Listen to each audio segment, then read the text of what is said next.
តើគ្រូបង្រៀនគួរលើកដៃវាយសិស្សឬក៏អត់អ្នកទាំងអស់គ្នាក៏ជាបានឃើញវីដេអូនេះហើយមែនហើយណានោះចូលជួយGranted គ្រូក្នុងវីដេអូនេះគឺជានាយកសាលាទេមិនមែនគ្រូបង្រៀនផ្ទាល់ទេប៉ុន្តែយើងអាចភ្ជាប់ជាមួយគ្នាថាជាគ្រូបង្រៀនបានហើយវាគឺមានមនុស្សច្រើនខ្លាំងមែនទែនដែលពួកគាត់ប្រឆាំងហើយនឹងគ្រប់គ្រងទាំងសងខាងអញ្ចឹងពេលខ្ញុំឃើញវីដេអូនឹងហើយខ្ញុំបាន post status មួយទៅលើ page របស់ខ្ញុំដែលខ្ញុំបាននិយាយថាការវាយកូនសិស្សគឺជារបៀបបង្រៀនប្រាប់កូនសិស្សថាការវាយអ្នកដទៃគឺជារឿងធម្មតាដែលខ្ញុំអាចនិយាយបានថាមានមនុស្សជាច្រើនក៏យល់ស្របនឹងអ្វីដែលខ្ញុំនិយាយតែយើងនឹងចូលនិយាយរឿងហ្នឹងជាមួយគ្នាថ្ងៃនេះអញ្ចឹងមុនចូលទៅដល់រឿងហ្នឹងខ្ញុំសូមនិយាយអីឲ្យស្របគ្នាមួយសិនហេតុអ្វីបានលោកគ្រូអ្នកគ្រូវាយសិស្សមនុស្សមួយចំនួនគិតថាការវាយហ្នឹងគឺដោយសារពួកគាត់ចង់ឲ្យយើងល្អហើយខ្ញុំអាចយល់ស្របថាក្នុងករណីមួយចំនួនវាអាចអញ្ចឹងមែនអូខេអានឹងយល់គ្នាត្រូវទេប៉ុន្តែយើងក៏អាចនិយាយបានថាក្នុងមួយចំនួនខ្លះទៀតក៏អាចមានលោកគ្រូអ្នកគ្រូខ្លះតែគេហៅថា power trip អាហ្នឹងមានន័យថានៅពេលដែលបុគ្គលមួយមានកម្លាំងមានឥទ្ធិពលខ្លាំងជាងអ្នកផ្សេងខ្លាំងពេកវាអាចបណ្ដាលឲ្យបុគ្គលនោះរំលោភបំពានកេងចំណេញទៅលើឥទ្ធិពលហ្នឹងហើយធ្វើបាបអ្នកផ្សេងមានតែលើកខួតគេនិយាយថា absolute power leads to absolute corruption តែគេក៏មានការស្រាវជ្រាវទៅលើរឿងហ្នឹងដែរអញ្ចឹងយើងអាចនិយាយបានថា yes លោកគ្រូអ្នកគ្រូខ្លះពួកគាត់វាយកូនសិស្សដើម្បីកូនសិស្សល្អប៉ុន្តែក៏មានមួយចំនួនតូចដែលពួកគាត់វាយគឺដើម្បីខ្លួនឯងប៉ុន្តែសម្រាប់ខ្ញុំផ្ទាល់ខ្ញុំអត់ចង់វិតម្លៃអាហ្នឹងទៅលើវីដេអូហ្នឹងទេគ្រូចាប់ទាញវាយហ្នឹងគឺដោយសារគាត់គូនៅលើឯគ្នាឯងដោយសារពួកគាត់ចិត្តប្រឡងអីអញ្ចឹងព្រោះខ្ញុំគិតថាលើកលែងគ្នាខ្លះទៅគ្នាខំរៀនតាំងពីតូចដល់ធំរយៈពេល2ដល់10ឆ្នាំហើយការសរសេរសញ្ញាឈ្មោះលើអាហ្នឹងគឺវាជាអនុស្សាវរីយ៍មួយរបស់ពួកគាត់ទេយើងអាចនិយាយមកថាអ្នកខ្លះសញ្ញាឲ្យបោះចោលអាហ្នឹងតែក៏មានមនុស្សចំនួនតូចដែរដែលពួកគាត់សញ្ញាឲ្យពួកគាត់ទុករក្សាទុកអាហ្នឹងជាអនុស្សាវរីយ៍អញ្ចឹងបើថាខ្លួនឯងធ្វើឲ្យបោះចោលក៏មិនស៊ូមថាអ្នកផ្សេងពួកគាត់សញ្ញាពួកគាត់បោះចោលដែរហើយម្យ៉ាងទៀតអាហ្នឹងសិស្សអ្នកទិញទេមកឈុតសើ10 20រៀលភាគច្រើនអញ្ចឹងបើថាពួកគាត់សញ្ញាឲ្យថ្ងៃស្អែកពួកគាត់ពាក់អាវក្រិចហ្នឹងមកសាលាទៀតយើងអាចនិយាយមកថាអូខេយើងឲ្យសញ្ញាប៉ុន្តែអ្នកអាចពាក់អាវក្រិចហ្នឹងមកសាលាវិញតិចទេពាក់អាវឲ្យត្រឹមត្រូវ uniform មកសាលាមកអាហ្នឹងរបៀបថាយើងយកគ្នារវាងគ្រូនិងសិស្សអីអញ្ចឹងណា at least that's what I think ទៅលើរឿងសរសេរលើអាវហ្នឹងអ្នកខ្លះទៀតថាពួកគាត់ប្រហើនអីអញ្ចឹងទៅbằngគ្រូវាយហើយក៏ខ្ញុំយល់ស្របដែរថាបើសិស្សនឹងប្រហើនទៅលើគ្រូអញ្ចឹង there should be some sort of punishment ពួកគាត់គួរតែត្រូវពិន័យរឿងអីមួយការពិន័យគឺមានដូចជាការហៅប៉ាម៉ាក់មកជួប suspend ពីសាលាដកពិន្ទុកាត់ម៉ោងចេញលេង detention ច្រើនមែនតើដែលសាលាខ្ញុំធ្លាប់រៀនកាលមុនហ្នឹងពួកគាត់មានរបៀបដែលខំឲ្យសិស្សខំរៀននិយាយទៅប៉ុន្តែគឺអត់មានករណីណាដែលគ្រូត្រូវវាយសិស្សយកមកជាពិសេសលោកគ្រូអ្នកគ្រូដែលយើងមើលទៅជាគំរូតែខ្ញុំចង់ប្រាប់ថាសម្រាប់រឿងនឹងផ្ទាល់ហ្នឹងគឺពួកគាត់ដោះស្រាយជាមួយគ្នាឲ្យអស់ហើយខ្ញុំនិយាយនេះគឺចង់ឲ្យប្រទេសយើងល្អជាងមុនដែលចាប់យកចំណុចល្អពីប្រទេសផ្សេងមកអភិវឌ្ឍប្រទេសខ្លួនឯងហើយខាងមន្ទីរអប់រំយុវជននិងកីឡារបស់ប្រទេសយើងក៏បាននិយាយដែរថាយើងត្រូវអប់រំណែនាំបងប្អូនដោយមិនប្រើអំពើហិង្សាទោះអចេតនាក្តីឬចេតនាក្តីហើយខ្ញុំគិតថាចរិតក្មេងៗដែលពៀលឲ្យទំនើងហ្នឹងគឺមិនមែនជាកំហុសរបស់លោកគ្រូអ្នកគ្រូទេហើយក៏ជាកាតព្វកិច្ចរបស់ឪពុកម្ដាយវិញអញ្ចឹងយើងក៏បានសរសេរ status ហ្នឹងដែលនិយាយថាការវាយកូនសិស្សគឺជារបៀបបង្រៀនប្រាប់កូនសិស្សថាការវាយនៅដទៃគឺជារឿងធម្មតាហើយខ្ញុំក៏បានមើល research តាក់ទងអាហ្នឹងដែរខ្ញុំមិនមែននិយាយអាហ្នឹងចេញពីចិត្តរបស់ខ្ញុំចេញពីខួររបស់ខ្ញុំទេគឺដោយសារខ្ញុំធ្លាប់ research ធ្លាប់ស្រាវជ្រាវទៅលើរឿងហ្នឹងហើយគឺមានករណីជាច្រើនដែលដោយសារគ្រូវាយសិស្សបណ្ដាលឲ្យសិស្សទៅអនាគតហ្នឹង elicit the same behavior មានន័យថាពួកគាត់មានចរិតប្រហាក់ប្រហែលឆាប់ខឹងឆាប់អី aggressive អីចឹងដែរមានន័យថាគ្រូខឹងគ្រូវាយអញ្ចឹងសម្រាប់ពួកគាត់ពេលគាត់ធំទៅក៏គិតថាឲ្យតែនរណាគេធ្វើឲ្យខ្ញុំខឹងខ្ញុំត្រូវឲ្យវាយម្នាក់ហ្នឹងយកមកហើយការស្រាវជ្រាវខ្ញុំ link មកហ្នឹងគឺមកពី website នយោបាយរបស់ប្រទេសអាមេរិកយកមកដែលគេចំណាយរយៈពេល20ឆ្នាំដើម្បីរៀនអំពីចរិតក្មេងៗដល់ពួកគាត់ធំឡើង Physical punishment of children lessons from 20 years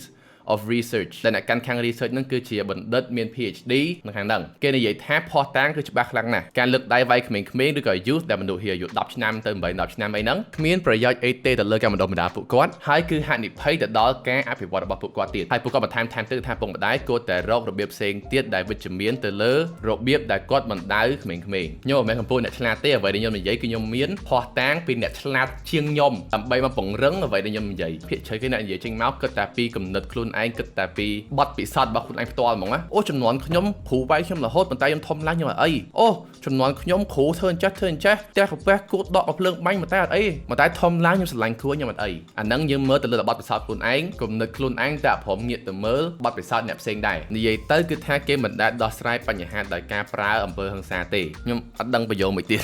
ឯកសារស្រាវជ្រាវនេះយកនៅក្រៅប្រទេសហេតុអ្វីគិតថាអាចយកមកប្រើប្រាស់នៅលើសិស្សនៅយើងបាន 100%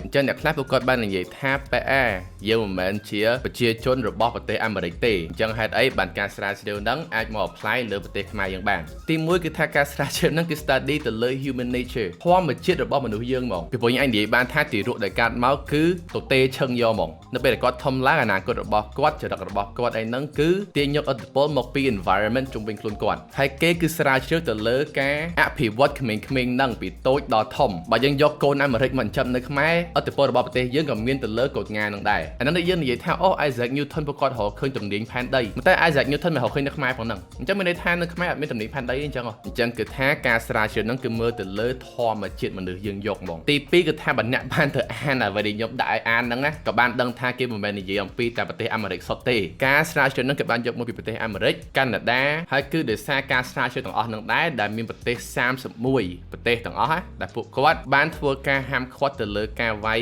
ក្មេងៗថែមពីលើនឹងទៀតការស្រាវជ្រាវទៅដល់27ផ្សេងគ្នាទៅលើអំពើហិង្សាទំនាក់ទំនងអាហ្នឹងទៅលើក្មេងហ្នឹងធំឡើងទៅចាប់ផ្ដើមកាចអីអញ្ចឹងដូចខ្ញុំផុសនឹងខ្ញុំនិយាយថាការវាយអ្នកផ្សេងគឺបង្រៀនឲ្យអ្នកផ្សេងហ្នឹងគិតថាវាយអ្នកដទៃវាជារឿងធម្មតាការស្រាវជ្រាវដល់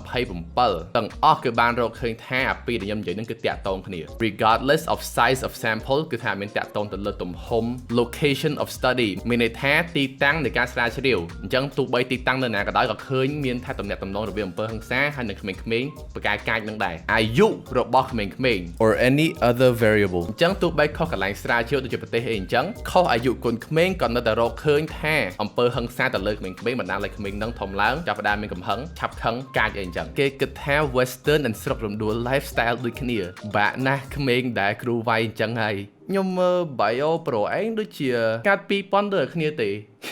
គាត់បងខ្ញុំប្រហែលខែដល់អ្នកគ្នាបត់ពិសោធន៍លើសខ្ញុំចង់ប្រហែលជា5ខែបាទចាស់ទុំណាស់ឥឡូវកំថាខ្ញុំនិយាយមកគឺខ្ញុំកាន់ជើងខ្លួនឯងពេកគឺមាន study ខ្លះដែរការស្រាវជ្រាវខ្លះដែរដែលគេរកឃើញថាពេលខ្លះគឺអត់មានទំនាក់ទំនងរវាងអំពើហិង្សាហើយនឹងលទ្ធផលចេញមកអវិជ្ជមានទេអញ្ចឹងក៏មានខ្លះដែរដូចអ្នកនរគ្នាអញ្ចឹងគ្រូវាយតាំងពីតូចមកធំឡើងអ្នកខ្លះធម្មតាអត់អីអញ្ចឹងអ្នកនរគ្នានិយាយនឹងសម្រាប់ខ្លួនឯងក៏ត្រូវដែរអ្នកខ្លះគ្រូវាយហើយធំឡើងអត់មានចេញមកអវិជ្ជមានអីអញ្ចឹងទេប៉ុន្តែគេក៏បានរកឃើញថាគឺអត់មានការស្រាវជ្រាវណាដែលបានរកឃើញថាការប្រើអំពើហិង្សាមានផលវិជ្ជមានទៅអនាគតទេហើយការស្រាវជ្រាវមួយចំនួនហ្នឹងគឺរកឃើញតែផលអវិជ្ជមានសុទ្ធហើយថែមពីនឹងទៀតគឺថាឲ្យ professional consensus ដែលពួកគាត់ conclude មកពី professional មកគឺថាឪពុកម្ដាយគួរតែរករបៀបបដៅកូនដោយមិនប្រើអំពើហិង្សាទាំងតែមនុស្ស 99% ខ្ញុំអាចនិយាយបានថា 100% បានទេព្រោះខ្ញុំបានអាន comment ទាំងអស់ភាគច្រើននិយាយការពីរឿងហ្នឹងគឺដោយសារបទពិសោធន៍ពួកគាត់ផ្ទាល់មិនមែនដោយសារពួកគាត់បានរកឃើញការស្រាវជ្រាវអីព្រម back up អ្វីដែលគាត់និយាយទេហើយ comment មួយខ្ញុំទទួលបានច្រើនខ្លាំងមែនតើនោះគឺពួកគាត់និយាយថាសាលាអត់មានបង្រៀនសិស្សឲ្យជក់ថ្នាំទេ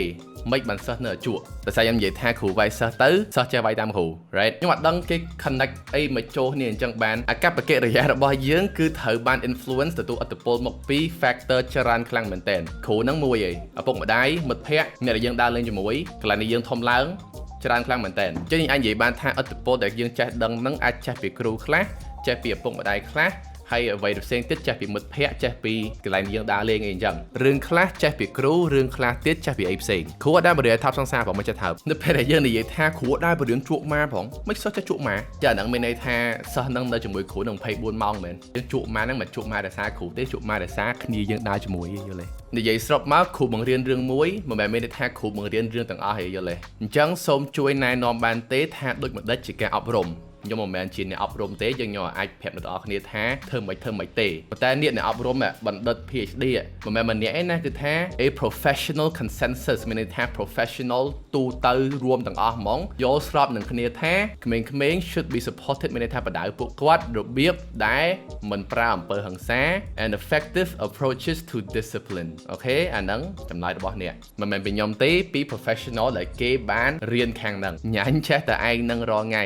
បើខ្ញុំចេះតែឯងមិនខ្ញុំមិនយកការស្រាវជ្រាវអ្នកផ្សេងខ្ញុំមកដាក់អីយល់ទេសំខាន់វាថាគេអត់ចេះអានទៀតអាឆឹមខ្ញុំនិយាយមែនតើនិយាយមានតែគេទៅអានស្រាវជ្រាវខ្ញុំតែអានហ្នឹងអត់ហើយមួយទៀតខ្ញុំបានសរសេរថាដែលឆ្ងល់ឡត់ថាហេតុអីនៅសាលាឯកជនគ្រូដែលមានសិទ្ធិវាយសិស្សផងតែសិស្សនៅរៀនបកែមុននឹងខ្ញុំបន្ថែមអានេះពីក្រោយដើម្បីបញ្ជាក់អ្វីខ្ញុំចង់និយាយព្រោះអ្នកខ្លះគឺថាអញ្ចឹង Bro never attended public school though ចុះមកស្គាល់ខ្ញុំមួយឆ្នាំឯងដឹងខ្ញុំអត់ដែររៀនសាលារដ្ឋមនុស្សដូចអត់ដែរស្គាល់គ្នាផងមិនមែនគាត់ដឹងថាខ្ញុំអត់ដែររៀនសាលារដ្ឋ fact ខ្ញុំបានរៀនសាលារដ្ឋ2ឆ្នាំបាទ ហើយអ្វីដែលខ្ញុំចង់និយាយកន្លែងហ្នឹងគឺថាទោះបីនៅសាលាឯកជនដែលពួកគាត់ដែរវាយសិស្សផងសិស្សនៅមានឱកាសដើម្បីរៀនបកកាយដដែល basically saying that នៅសាលាគេអត់ប្រើអំពើហិង្សាតែគេនៅតែ function បានធម្មតាតែអ្នកខ្លះទៅគិតថា true ហាហា and he start to think ឲ្យតែសាលា private ដឹងតែល្អហើយខ្ញុំដូចជាអត់បាននិយាយថាសាលា private ល្អជាងសាលារដ្ឋផងខ្ញុំក៏អត់បាននិយាយថាសាលា private គេអត់បានវាយសិស្សប៉ុន្តែគេនៅតែមានសិស្សដែលអាចរៀនបកកាយកើត That's all I'm saying អត់ដឹងអ្នកចាប់ដាក់មាត់ចូលអ្នកចាប់ដាក់ពាក្យចូលមាត់ខ្ញុំអ្វីដែលខ្ញុំអត់ដែរបាននិយាយផងគេចាប់ថាខ្ញុំនិយាយសាលាណាក៏មានសិស្សពីលដែរក្មេង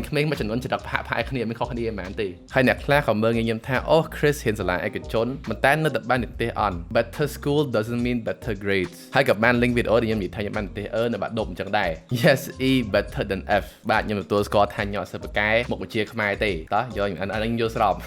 ប៉ុន្តែនៅឆ្នាំតែមួយដែលខ្ញុំត្រូវប្រឡងបាក់ដប់ហ្នឹងខ្ញុំទៅប្រកួត World Scholars Cup ដែលខ្ញុំឈ្នះពាន3ជាមួយគ្នាខ្ញុំនៅប្រទេសខ្មែរហើយក៏បានទៅប្រកួតតនៅប្រទេសវៀតណាមអញ្ចឹងខ្ញុំអាចនិយាយបានថាយើងមានអ្វីដែលយើងបកកាយរៀងខ្លួន But yes ខ្ញុំទទួលស្គាល់ខ្ញុំអន់មុខវិជ្ជាខ្មែរមែនប៉ុន្តែ I make up for it ដើម្បីល្អនៅអីផ្សេងដូចជា IELTS ហើយនិងសាកលវិទ្យាល័យ